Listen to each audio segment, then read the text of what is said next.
the defense of the American combat base at Khe Sanh was given the code name Operation Scotland. Khe Sanh was one of the most remote outposts in Vietnam, but by January 1968, even the American president, Lyndon Johnson, had taken a personal interest. With the Marines facing a full-scale siege by the North Vietnamese army, the question was being asked, should the base be held or should it be quietly abandoned?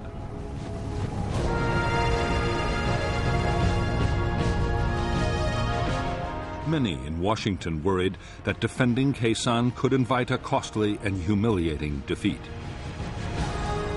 General Westmoreland, the U.S. commander in Vietnam, dismissed all such fears. Already, Khe Sanh was tying up nearly 20,000 North Vietnamese troops, and there might be a chance of winning a major American victory.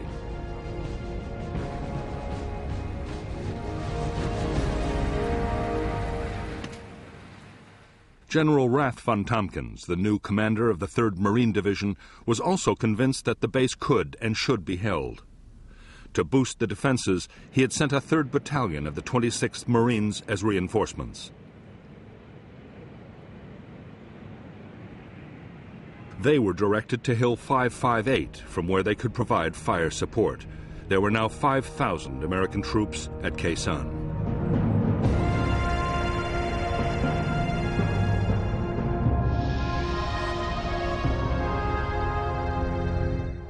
The combat base at Khe Sanh was built around a 3,900-foot airstrip. Beside the strip was the Marine Air Traffic Control Unit. Nearby was the 26th Marine Command Post and the Fire Support Coordination Center.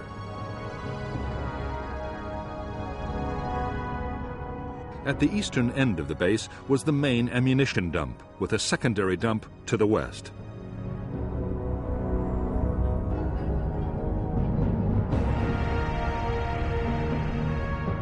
The base perimeter was manned by the 1st Battalion and a company of the 3rd.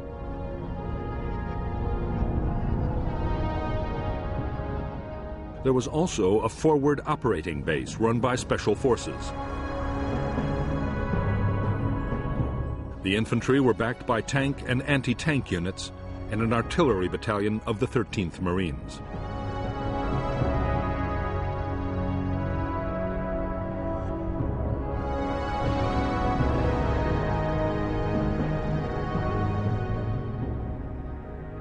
Outside the Khe Sanh base, the Marines held Hill 881 South, Hill 861, and a radio relay station on Hill 950.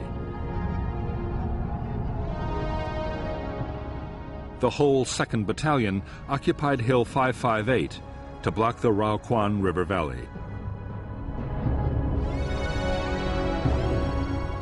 Beyond 881 South, the North Vietnamese 325C Division had secretly fortified a chain of hills. On January 20th, 1968, the Americans thwarted an attempt to take 881 South, and just after midnight the next day, 861 was partially overrun, but the attackers were also driven off. At 5:30 a.m., Khe Sanh base itself was hammered by a massive North Vietnamese artillery bombardment.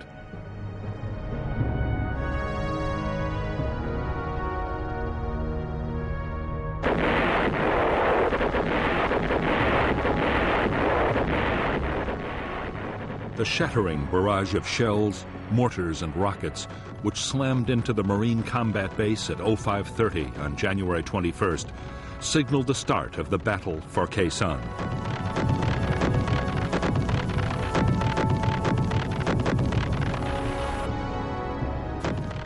The North Vietnamese gunners had targeted their bombardment with unerring accuracy.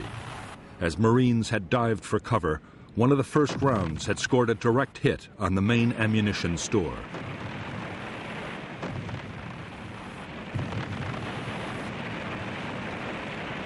The No. 1 dump stored 1,500 tons of artillery and mortar rounds 90% of the base's entire stock, or 10,000 rounds.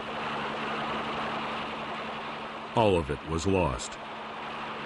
18 men were killed instantly and 40 were wounded as the ammunition exploded and shells and mortar rounds flew in every direction. The explosions would go on for another 48 hours.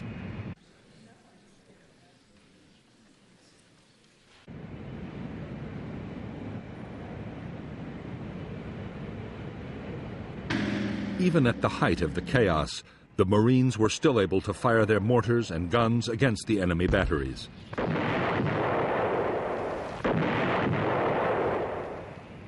They also called in air support, and very quickly, fighter bombers were blasting the suspected locations of the North Vietnamese artillery, which in return scored 300 direct heavy artillery hits on the firebase.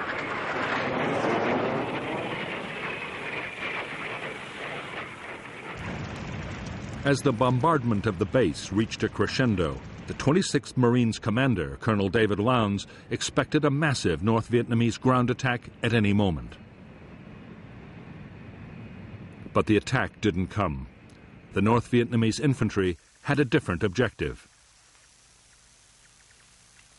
The target was Khe Sanh village, 3 miles from the Marine combat base.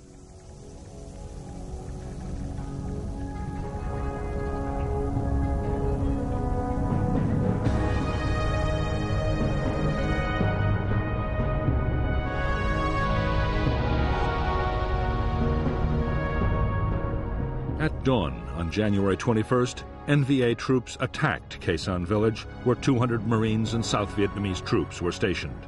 The North Vietnamese attackers were a 400-man battalion of the 66th Regiment. The battalion attacked twice, but in the face of powerful American artillery and airstrikes, failed to take the village.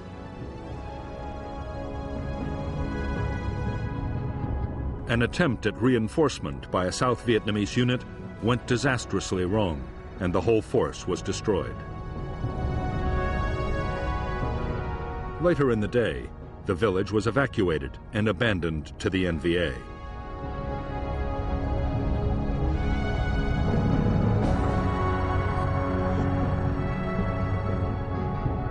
Later that evening, Khe Sanh base itself was probed by a North Vietnamese assault unit. L Company of the 3rd Battalion drove off the attack. The following day, the base's western flank was reinforced by the newly arrived 1st Battalion of the 9th Marines, deployed at a quarry a mile from the perimeter. A platoon was detached from the battalion to occupy the nearby Hill 64.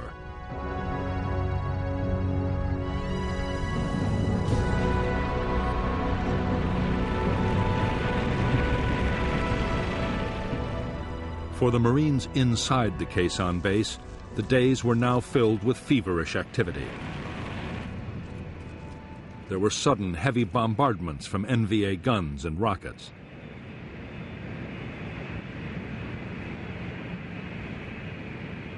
The massive damage done by the first barrage still had to be repaired. The biggest worry was ammunition. The first aircraft to land all carried shells. More than 130 tons were delivered in just 2 days.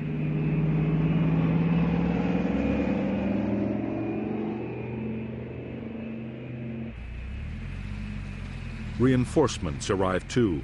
The Marines were joined by 300 South Vietnamese Army Rangers, and Colonel Lowndes now had more than 6,000 men inside the compound and in 7 defended positions on the surrounding hills.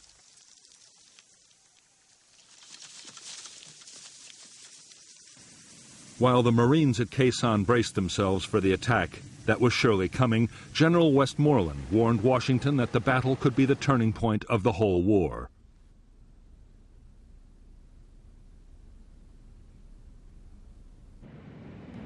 In the United States, President Johnson was getting more and more worried about what might happen. The last thing he wanted was an American version of Dien Bien Phu, but he was determined to support his commander. Westmoreland would be allowed to fight the battle he wanted. There would be no U.S. withdrawal from Khe Sanh, despite the fact that the NVA were still raining between 150 and 300 shells a day on Khe Sanh.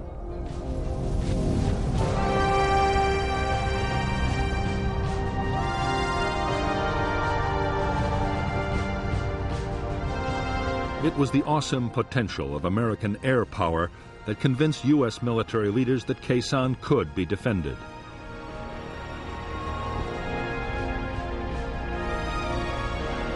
Before the battle had started, on 5th January, Westmoreland and U.S. tacticians devised a plan for defending Khe Sanh by bombing. It was already being unleashed on the North Vietnamese divisions with devastating effect.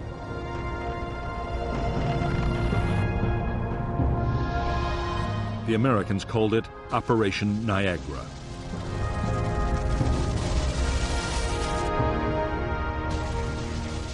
The first part of Niagara was to pinpoint North Vietnamese troop concentrations. Information from air reconnaissance, special forces teams, radio interception, and every other possible source was fed into the intelligence system.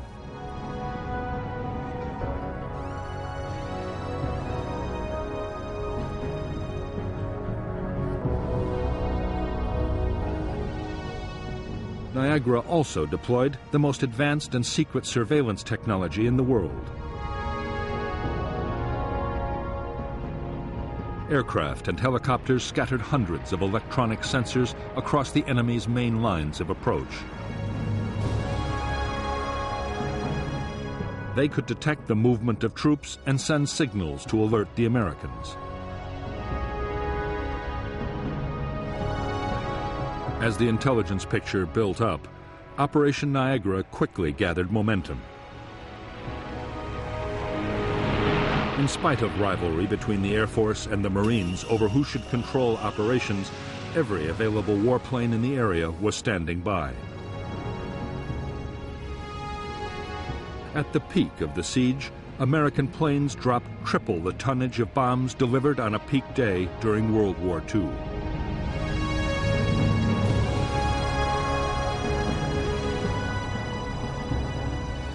Added to this, fighter bombers would deliver 54,500 tons of napalm alone.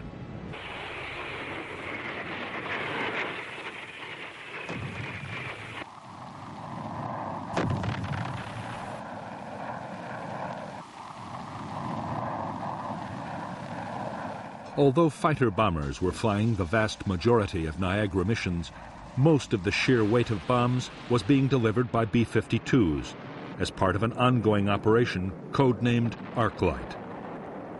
The strikes were flown around the clock. A cell of 3 B-52s arrived over the Khe Sanh area every 90 minutes.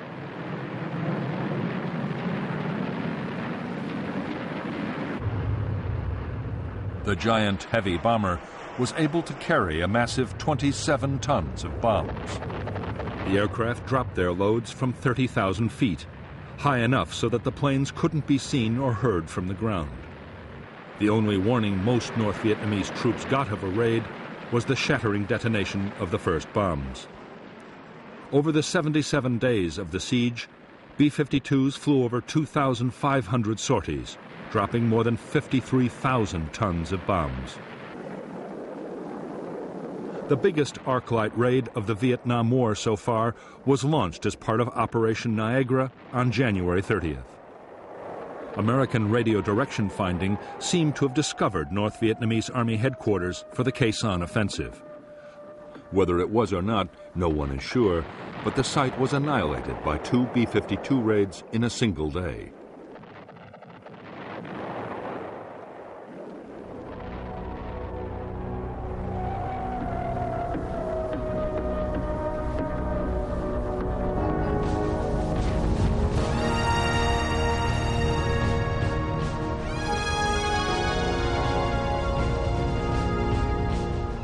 Early in the morning of January 30th and 31st, 1968, the general offensive the Viet Cong had been planning for more than 6 months broke with shattering force all over South Vietnam.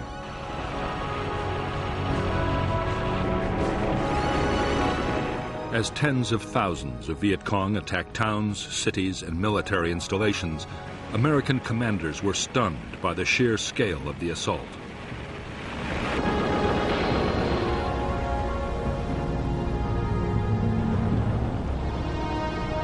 While most of South Vietnam erupted in violence, Khe Sanh was uncannily quiet. A North Vietnamese army defector had confirmed that there was to be a major attack, but nothing had happened yet.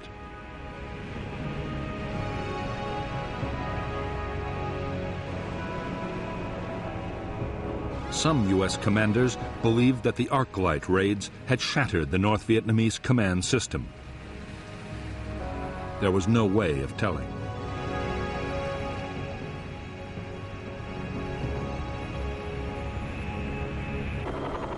As the tide of the Viet Cong's Tet Offensive swept over South Vietnam, most of the advance was being countered by the South Vietnamese army.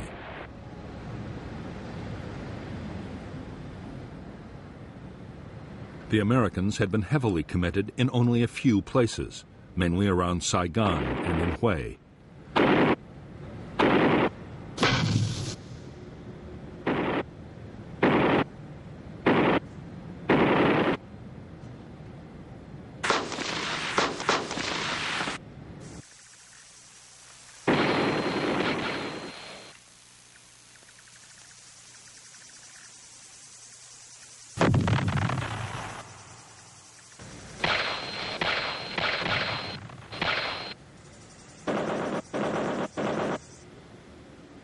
General Westmoreland was holding back his forces, still convinced that the main attack would come at Khe Sanh. By this time, the weather in the Khe Sanh area had deteriorated badly. Heavy cloud cover had limited American airstrikes. The battle for the combat base had settled into a straight fight between American and North Vietnamese gunners.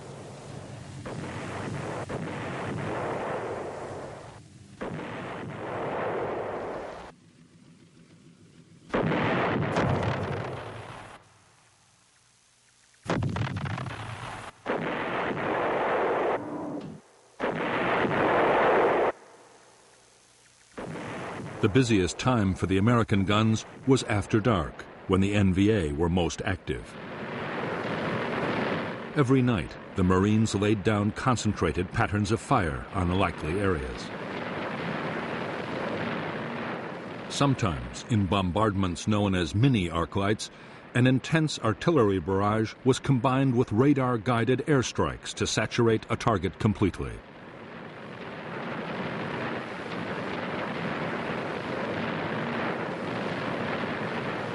As for the North Vietnamese artillery, most of the guns, rockets, and mortars were by now in place.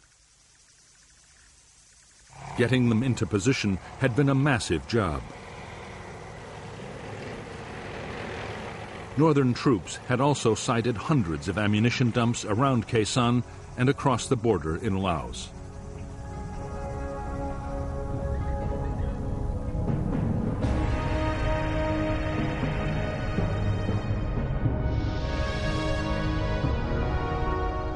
The North Vietnamese had placed large numbers of their shorter-range guns and mortars within 2 miles of the Khe Sanh base.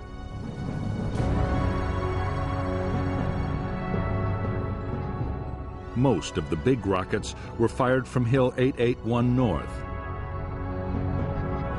The heavy guns were much further away, on Hill 305, and in caves on the slopes of the Ko Rock Mountain across the border in Laos.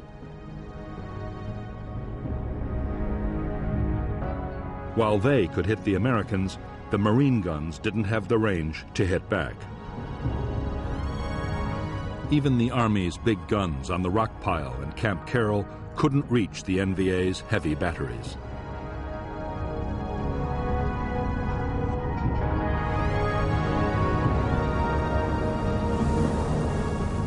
By now, more than 2 weeks into the battle, over 150 North Vietnamese artillery rounds were hitting the Khe Sanh base and its outposts every day, rising to a peak on February 23rd of 1,300. For the Marines, building the best possible protection was a matter of life and death. Orders were that every man had to have access to a bunker able to stop an 82mm mortar round.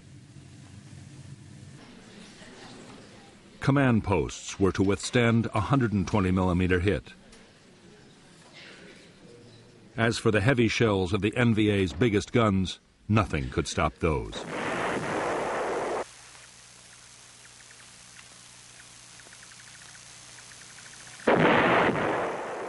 The North Vietnamese artillery hitting Khe Sanh and the Marine outposts was all indirect fire.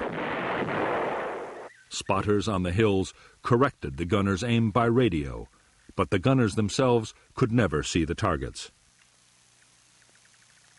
What NVA commanders wanted most of all was to place guns on the hills overlooking the base. From there, they could pour devastating fire straight down onto the Americans.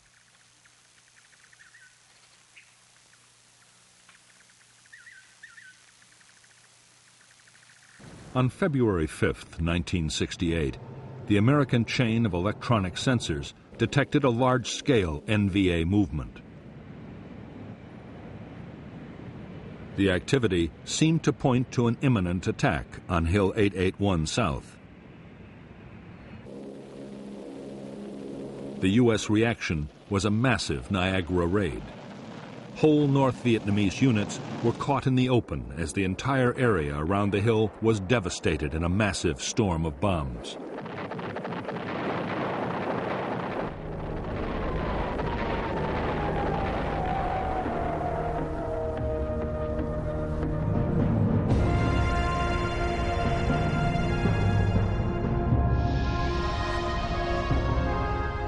Although a North Vietnamese attack on Hill 881 South had been blocked, the Americans had failed to detect a battalion closing on an outpost called 861A.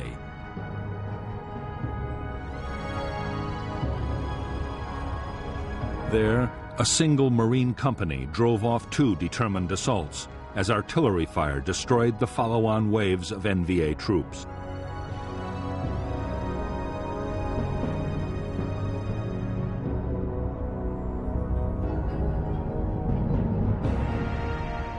On the night of February 6th, the North Vietnamese 304th Division began to clear ground approaches to Khe Sanh from the west.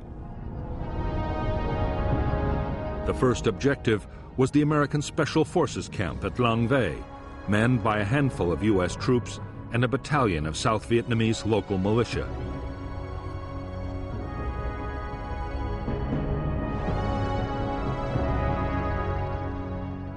The attack was launched by the 66th Regiment, 1,500 men backed for the first time by tanks. In less than 3 hours, the Long Vây camp was overrun, and only 74 of the 400 U.S. and South Vietnamese defenders survived. The next target for the NVA was Hill 64, occupied by a single American platoon. A two-pronged infantry attack was launched against the hill, but a relief platoon, supported by fierce air and artillery fire, drove the North Vietnamese to the west. There they were again hammered by a massive American bombardment.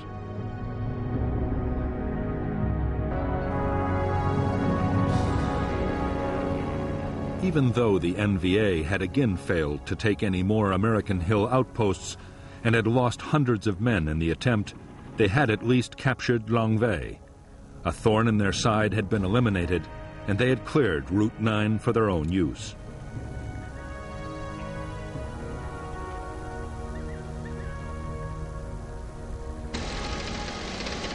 Artillery reinforcements, including 130mm guns, could now be brought much closer to the Khe Sanh base.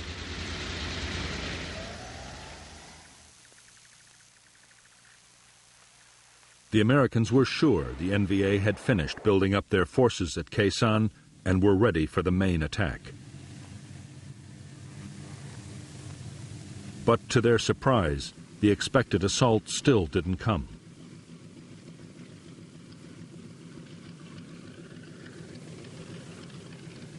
Instead, the siege settled down to a deadly daily duel fought by artillery and aircraft. At the same time, the North Vietnamese began to launch frequent small-scale probes against the base perimeter.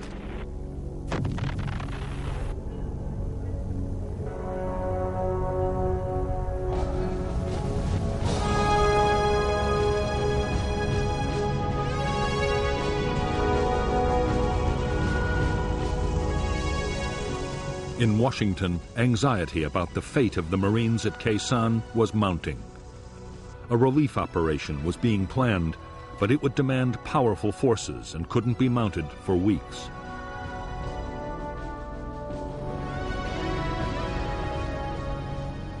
The weather was still too poor.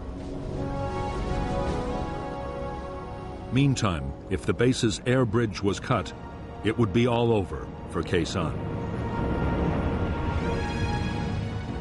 The troops manning the base needed ammunition, food, and medicines.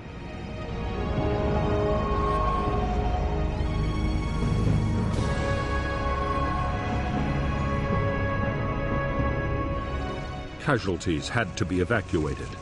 Men finishing their tours of duty had to be flown out and replacements brought in.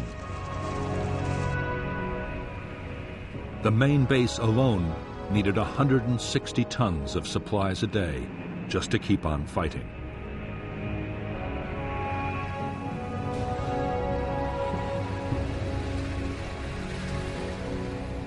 The supply effort depended above all on the huge load-carrying ability of the C-130 Hercules transport.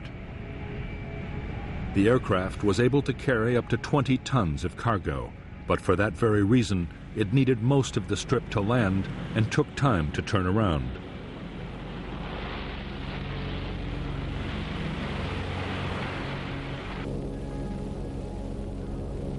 Every plane met a storm of anti-aircraft fire, mortars, and artillery.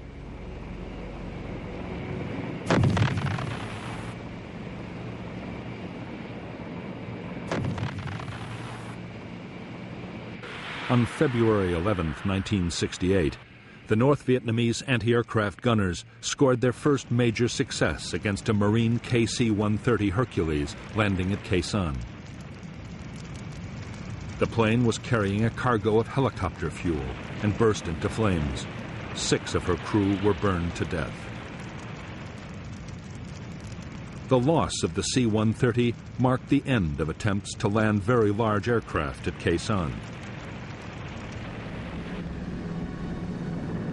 Smaller, more nimble planes like the C-123 Provider, as well as Marine helicopters, would still come in. But without the big loads of the Hercules, the base would never survive. Other methods would have to be tried. The most successful new method was called LAPES, the Low-Altitude Parachute Extraction System. The Hercules flew only 5 feet above the runway while a parachute snatched the cargo pallets out of the hold.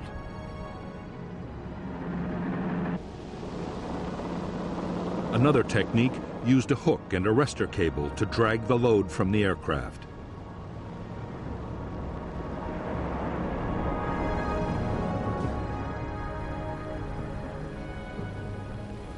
In February 1968, appalling weather with ground fog and low cloud stopped all low-altitude deliveries. The only option was to parachute supplies into a drop zone just outside the perimeter. Several thousand tons would arrive this way, but still for the Marines, bad weather invariably meant tight rations.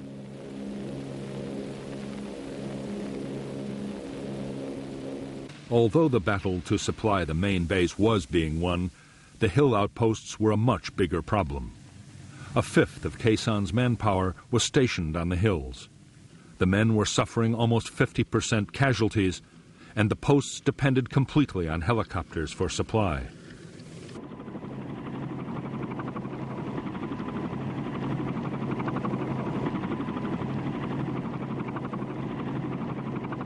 For the crews of helicopters supplying the hill outposts, every mission was a gamble with death. North Vietnamese gunners were quick to target the approaches and the landing zones.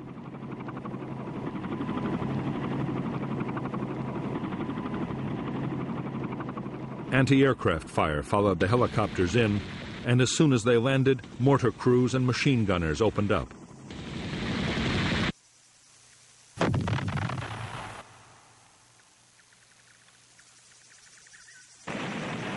As the slopes of the hills became a graveyard for American helicopters, the Marines realized that the survival of the hill outposts was under serious threat.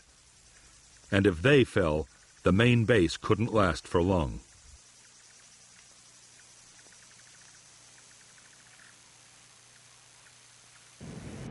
Air commanders worked frantically to devise new tactics for getting helicopters in and out of the hilltop bases safely.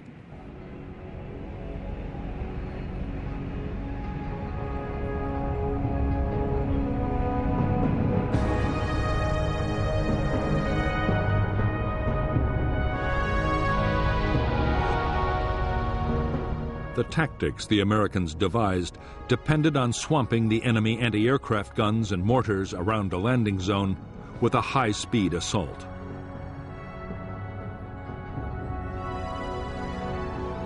"12 Skyhawk fighter bombers, 4 Huey gunships, up to 16 supply helicopters, and an airborne command and control aircraft all acted together.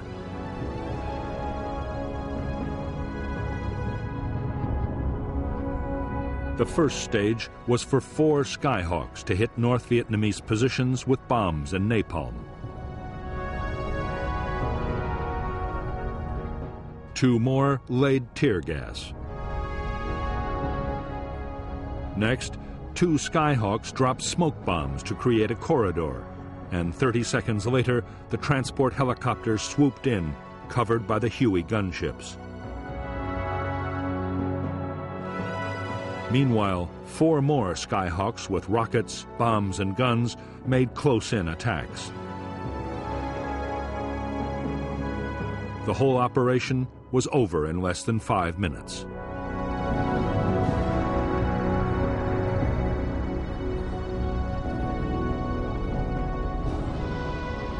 The new tactics quickly earned the title Super Gaggle, because the helicopters looked like an oversized flock of geese. With the fighters and gunships in the air too, the method took incredible timing to pull off successfully.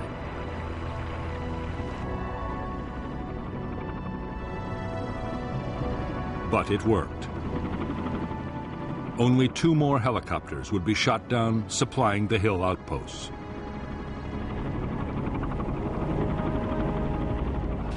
By now, the strain of the long siege was beginning to tell on the troops at Khe Sanh. Being under shell fire every day meant a steady drain of casualties and constant tension. Food was often down to 2 C-ration meals daily. Conditions were appalling. The bunkers were knee-deep in filth and mud and overrun by rats. In addition, it was impossible to forget that up to 20,000 enemy soldiers were waiting for the signal to storm the base.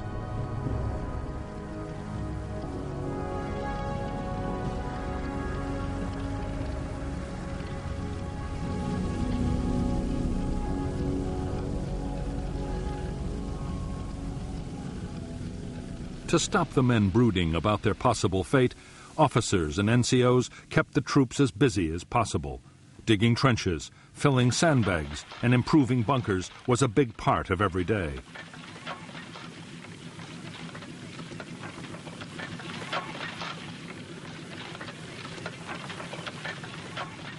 There was some patrolling too, although not more than 500 yards from friendly lines.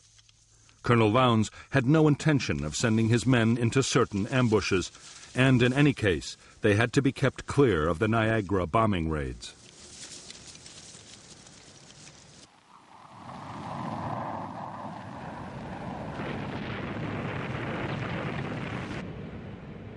On the base perimeter, the watchword was constant vigilance. The North Vietnamese were probing the defenses with infantry and sapper teams. The Americans were facing assaults of up to 200 men at a time, as the enemy tested for weaknesses in the line. The Marines were also plagued by hidden machine gun nests, which could open up at any moment, day or night.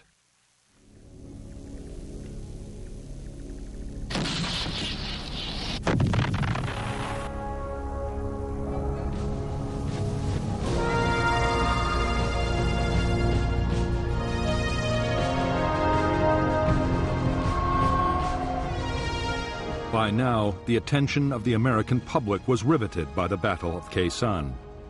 The story was being covered by dozens of journalists and was featured on network television every day. Stories about Khe Sanh accounted for 25% of all film news reports about the war on U.S. networks and up to 50% on CBS. Arguments raged over the rights and wrongs of trying to hold the base. In Washington, President Johnson was deeply worried about the fate of the Marines at Khe Sanh. He was constantly demanding the latest information on the battle. A model of the base had even been brought into the White House Situation Room. For the first time in the Vietnam War, the room was on full alert, 24 hours a day.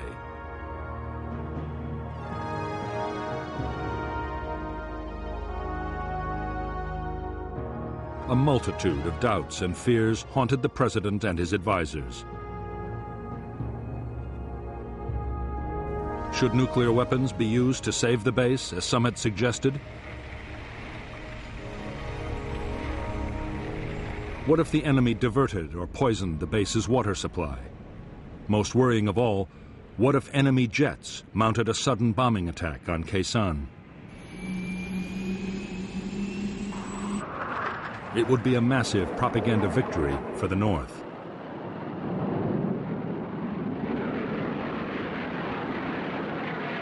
Although North Vietnamese aircraft did penetrate to within striking distance of Khe Sanh, they made no attempt to attack the Marine base. American air defenses over the DMZ were far too strong.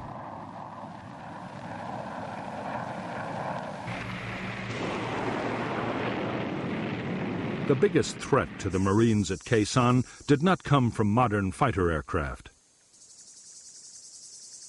It came from one of the most primitive weapons in warfare. The North Vietnamese besieging Khe Sanh were digging mile upon mile of trenches and bunkers, just as they had at Dien Bien Phu. They were fast approaching the perimeter of the combat base itself.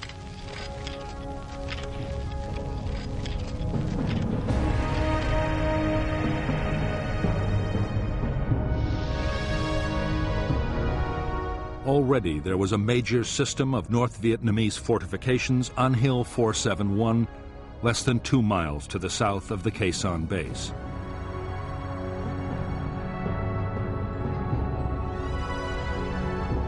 Now, at incredible speed, the trench lines were being extended northwards until they reached to within 25 yards of the American perimeter.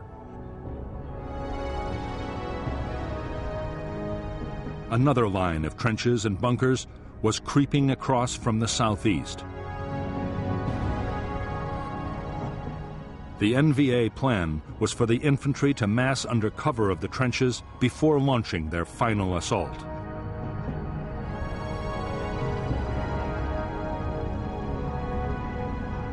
By the last week of February 1968, few Americans inside Khe Sanh doubted that the big North Vietnamese ground assault would have to come soon. The moon was in its darkest phase, and a night infantry attack would have a good chance of overwhelming the perimeter defenses. Smashing the enemy trench lines was an absolute priority.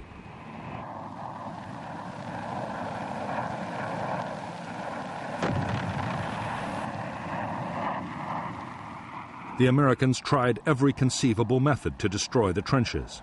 napalm and bombs were rained down in huge quantities. The Marines fired countless artillery barrages.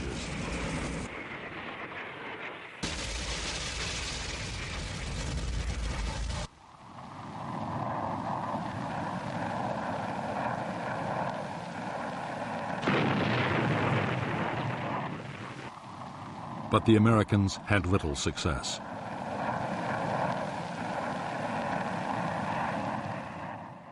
The discouraging fact, learned from other wars, was that it could take 1,000 hits to destroy 100 yards of trenches.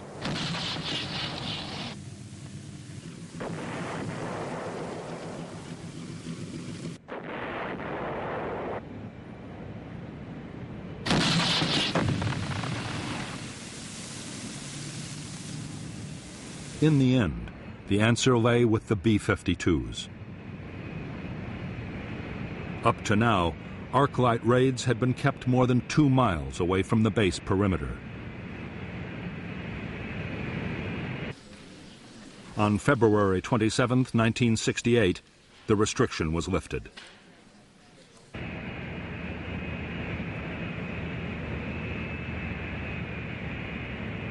For the first time, the B-52s, under close radar guidance, dropped their bombs to within 1,200 yards of the Khe Sanh base.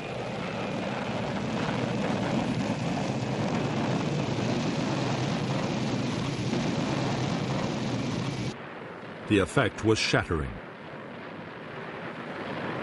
There was massive damage to the North Vietnamese trenches and bunkers.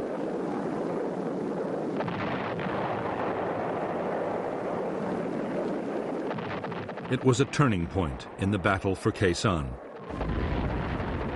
From now on, close-in bombing by B-52s would play a major part in the defense.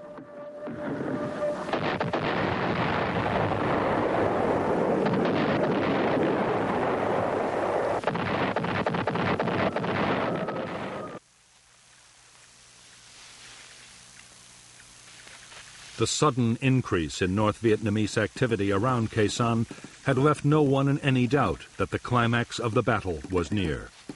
A few days before, a Marine patrol trying to get information had been almost wiped out. North Vietnamese traffic along Route 9 from Laos had also risen to a new peak. Enormous quantities of supplies were being rushed to the Khe Sanh divisions for the final assault.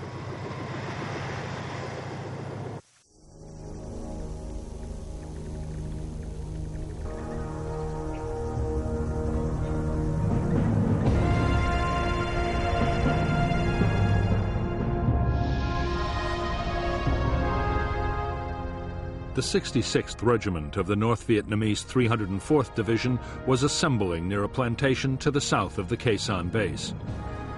Units were also massing near an old French fort. On the night of February 29th, a battalion of the 304th NVA Division assaulted the 37th Arvin Rangers at the eastern edge of the camp, a diversion to cover the unexpected and imminent withdrawal of all NLF troops from Khe Sanh. The American defense was to coordinate strikes by artillery, fighter bombers, and B-52s on 3 main areas through which the attacking NVA had to pass.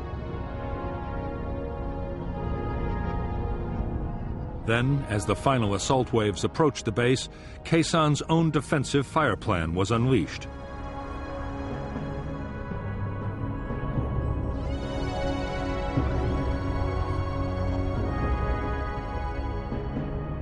The base perimeter at the point of attack was manned by the 37th South Vietnamese Ranger Battalion. As the lead NVA units advanced, the base fired an artillery pattern forming the sides of an open box.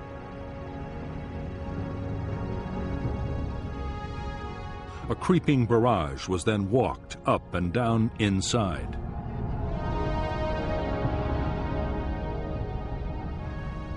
At the same time, 2 NVA battalions, cut off behind the box, were hit by fighter bomber strikes. While long-range artillery from the Rockpile and Camp Carroll created a moving outer cordon.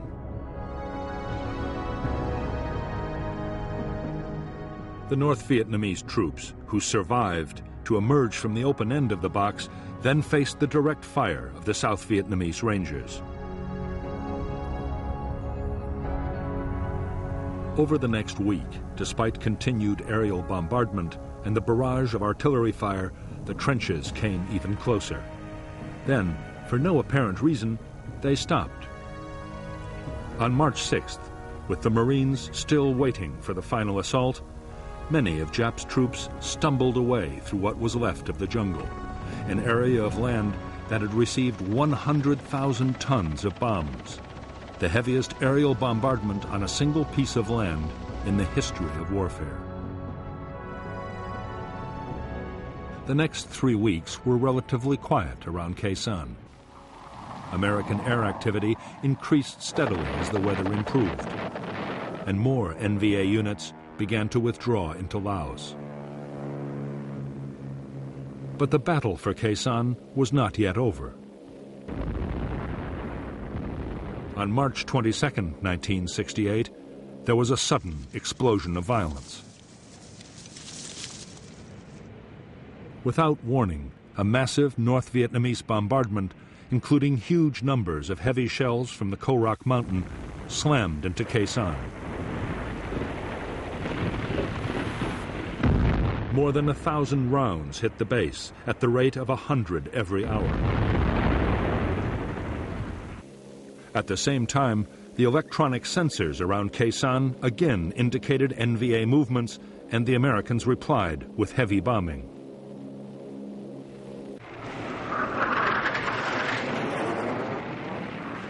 As the weather steadily improved, U.S. air attacks around the Khe Sanh base grew fiercer by the day. Further afield, over the North Vietnamese rear areas, fighter bombers roamed with orders to pounce on any movement.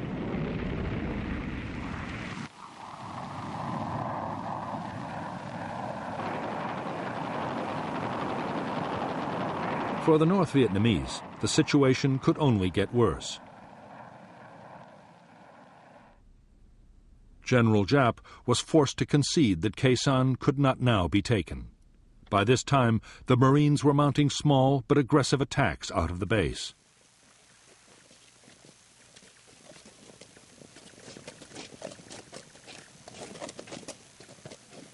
General Giap now ordered the remainder of his units to pull back from Khe Sanh. One by one, the NVA regiments around the base melted away. Only 6,000 troops were left behind to continue the siege of the Marine combat base.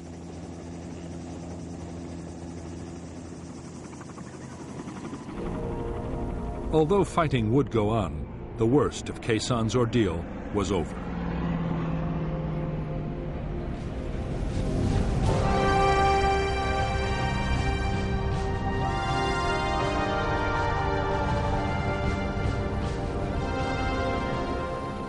On April 1, 1968, the Americans formally ended Operation Scotland, the defense of Khe Sanh, and 7 days later began Operation Pegasus. April 9th was the first time in 45 days that no shells fell on Khe Sanh.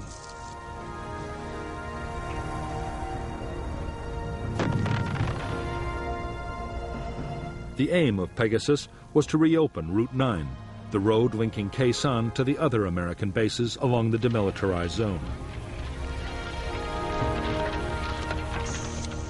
As well as the Marines, Pegasus deployed the 1st Air Cavalry Division, the most mobile American unit in Vietnam.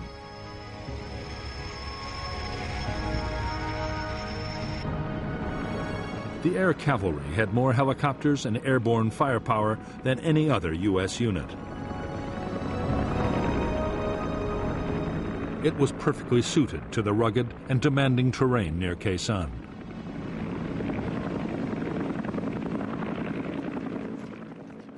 For Pegasus, the division's commander, Major General John Tolson, was also given the 1st Marine Regiment, a South Vietnamese airborne task force, and the 26th Marines in Khe Sanh.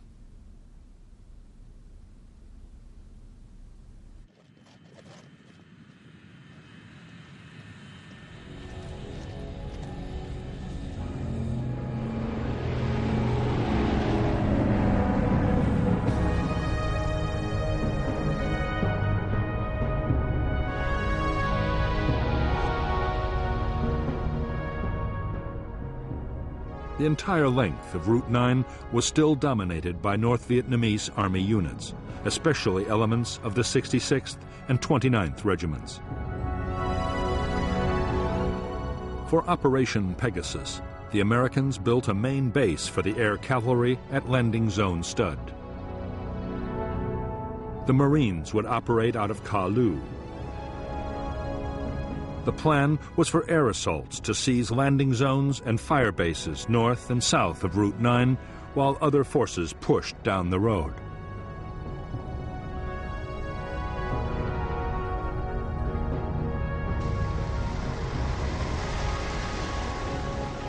Although the weather was poor for fighter bombers, the weight of American firepower supporting Pegasus was still enormous.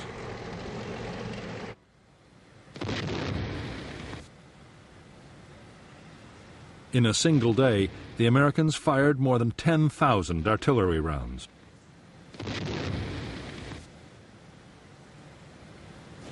Before the operation was over, B-52s launched 45 arc-light strikes. The American offensive was unstoppable.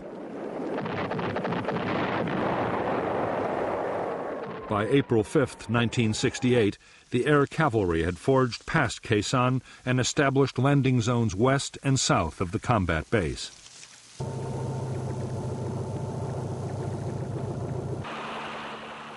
While the cavalry consolidated their new positions, the Marines in Khe Sanh mounted their own breakout assaults. There was strong resistance from battalions of the North Vietnamese 66th Regiment, which mounted fierce counterattacks, but the Marines succeeded in taking Hill 471.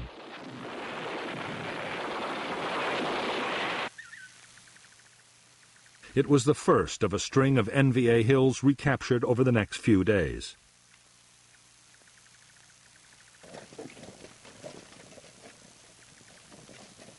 On April 8, 1968, the air cavalry and the 26th Marines at the combat base linked up, formally ending the siege of Khe Sanh.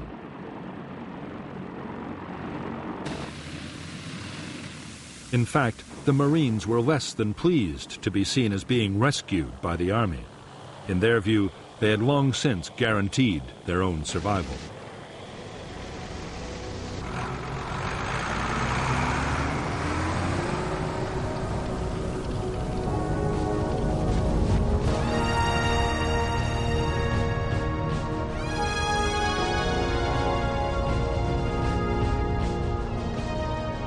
The 77-day siege of Khe Sanh had turned into the biggest single battle of the Vietnam War. The official assessment of the North Vietnamese Army dead was just over 1,600, with 2 divisions all but shattered. But thousands more were probably killed by bombs and left no trace of ever having existed.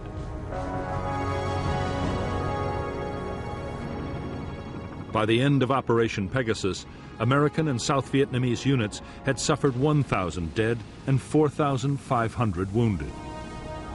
But official figures state that under 250 had been killed at the Khe Sanh combat base and its outposts. In the aftermath of the battle, General Westmoreland had high hopes that the next phase would be the thrust into Laos he had long advocated.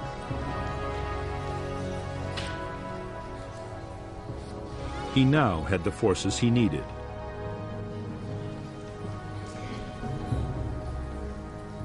But Westmoreland's hopes for a great campaign to follow up his victory at Khe Sanh were soon dashed. In the United States, by the spring of 1968, American public opinion had turned sharply against the war in Vietnam.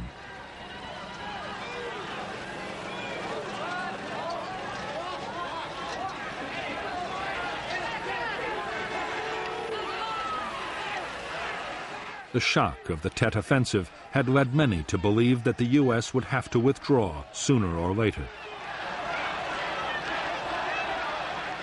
Under severe pressure, President Johnson had promised to search for a negotiated peace.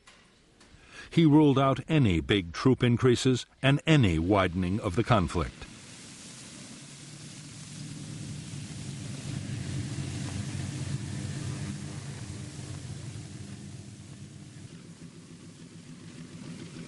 In June 1968, General Westmoreland approved the destruction of the Khe Sanh combat base.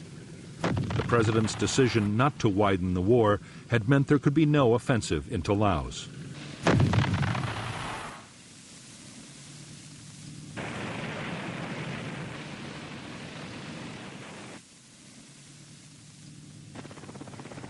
Nor was the base needed for defense, as there were now strong and highly mobile American forces in the area.